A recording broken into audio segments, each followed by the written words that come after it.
सादर प्रणाम। आज हम यहाँ पर एकादशी महात्म्य के बारे में जानकारी लेंगे, क्योंकि एकादशी के दिन लोग साधारणतः उपवास करते हैं। जो अलग अलग प्रकार की एकादशियाँ होती है, जिसमें से कुल मिलाकर के 26 एकादशी है, जो अलग अलग महात्म्य है, अलग अलग पुण्य है। इनके बारे में हम जानकारी लेंगे। सबसे पहले तो बताते हैं कि उपवास की आवश्यकता क्यों होती है। अक्सर हमारे देश में सामान्यतः सब लोग उपवास करते हैं। सप्ताह में अलग अलग दिन व्रत रखते हैं और उसके द्वारा विविध देवताओं को प्रसन्न करने की इच्छा होती है। इस व्रत के पीछे कोई तो उद्देश्य निश्चित ही होता है।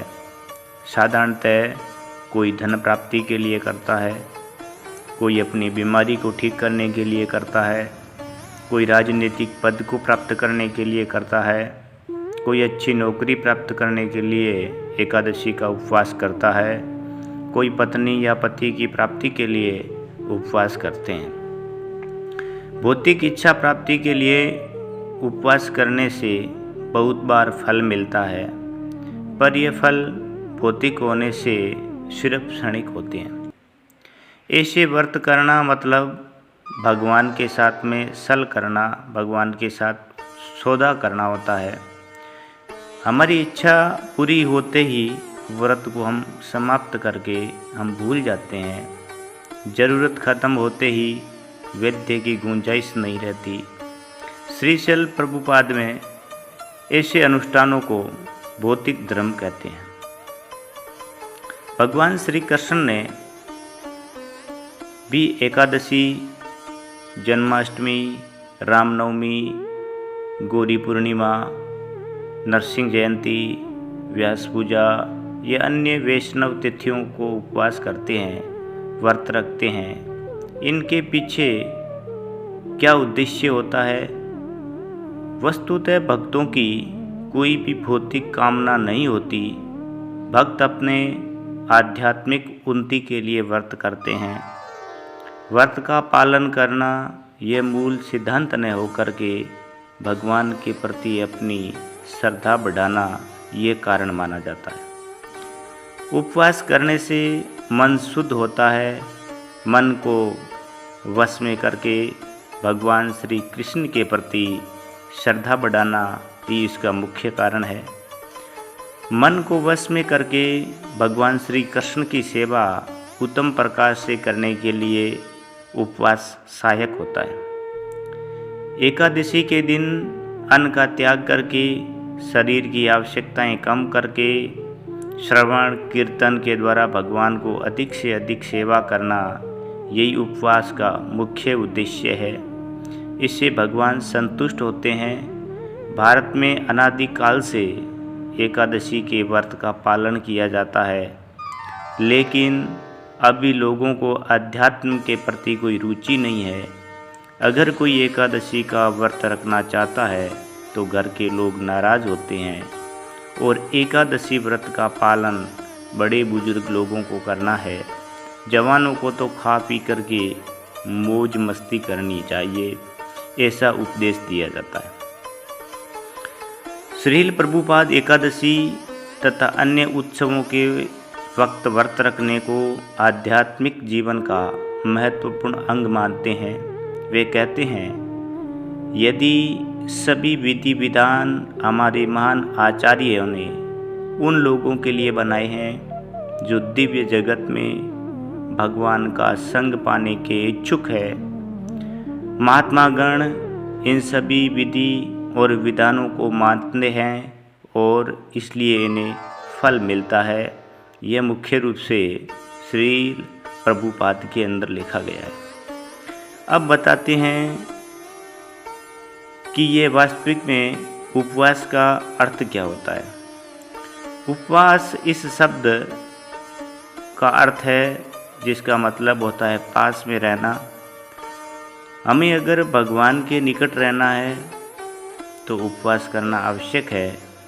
इसलिए एकादशी के दिन सभी भौतिक इंद्रिय तृप्ति कार्य से दूर रहकर भगवान के नाम स्मरण से अधिक समय बिताना चाहिए।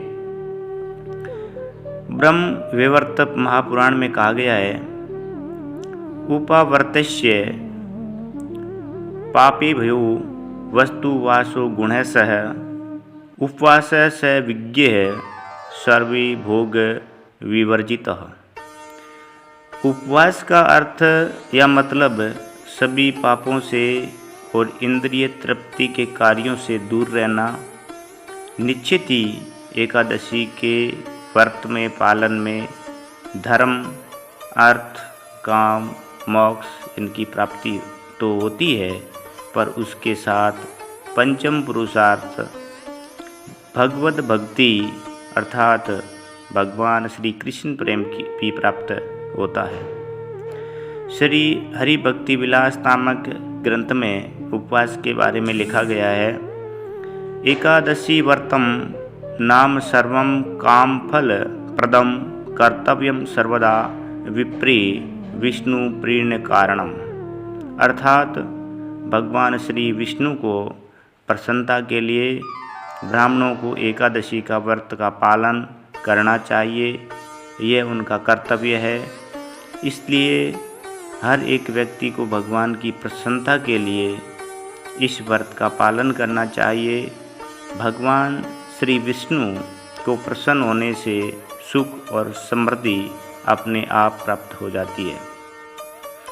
ओम विष्णुपाद नित्य लीला प्रविष्ट सच्चिदानंद भक्ति विनोद ठाकुर अपने एक गीत में लिखते हैं, माधव तिथि भक्ति जननी जनते पालन करो।